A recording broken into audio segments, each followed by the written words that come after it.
સુરતના ઓરો યુનિવર્સિટી ખાતે vibrant Gujarat regional કોન્ફરન્સનો શુભારંભ થયો છે. મુખ્યમંત્રી શ્રી ભૂપેન્દ્ર પટેલે પ્રદર્શનનું ઉદ્ઘાટન કરી વિવિધ સ્ટોલની મુલાકાત લઈ પ્રત્યક્ષ નિરીક્ષણ કર્યું.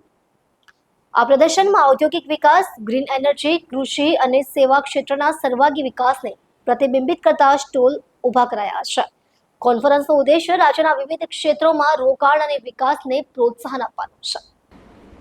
મુખ્યમંત્રી ભૂપેન્દ્ર પટેલે સુરત ખાતે આયોજિત વાઇબ્રન્ટ ગુજરાત રિજિયોનલ કોન્ફરન્સના શુભારંભ પૂર્વે ઓરો યુનિવર્સિટી કેમ્પસમાં યોજાયેલા વાઇબ્રન્ટ ગુજરાત રિજિયોનલ એક્ઝિબિશનનું વિધિવત ઉદ્ઘાટન કર્યું હતું.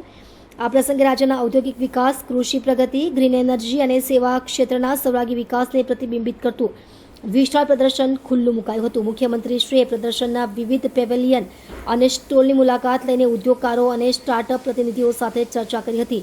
તેમણે નવીન ટેકનોલોજી, ગ્રીન એનર્જી એકમો, કૃષિમાં આધુનિક પદ્ધતિઓ અને સેવા ક્ષેત્રના વિકસતા મોડલ અંગે વિગતવાર માહિતી મેળવી હતી. આ સાથે તેમણે રાજ્યના વિકાસમાં ખાનગી ક્ષેત્ર, ઉદ્યોગકારો અને યુવાનોની ભાગીદારીને મહત્વપૂર્ણ ગણાવી પ્રોત્સાહન આપ્યું હતું. ગુજરાત દેશના ગ્રોથ એન્જિન તરીકે આગળ વધી રહ્યું છે, ત્યારે રાજ્ય સરકાર દ્વારા વાઇબ્રન્ટ ગુજરાતના વૈશ્વિક વિઝનને વધુ વ્યાપક બનાવવા માટે પ્રાદેશિક સ્તરે આ પ્રકારની કોન્ફરન્સ યોજવાનો નવીન અભિગમ અપનાવવામાં આવ્યો છે. આ પહેલના માધ્યમથી રાજ્યના દરેક વિસ્તારમાં રહેલા વિકાસના અવસરોને પ્રોત્સાહિત કરવાના પ્રયાસો હાથ ધરવામાં આવ્યા છે. સુરત ખાતે આયોજિત આ 2 દિવસીય કોન્ફરન્સમાં દક્ષિણ ગુજરાતના સુરત સહિત 6 જિલ્લાઓનો સમાવેશ કરવામાં આવ્યો છે, જેમાં ઉદ્યોગ, કૃષિ, MSME અને સેવા ક્ષેત્ર સાથે જોડાયેલા પ્રતિનિધિઓ સક્રિય ભાગ લઈ રહ્યા છે.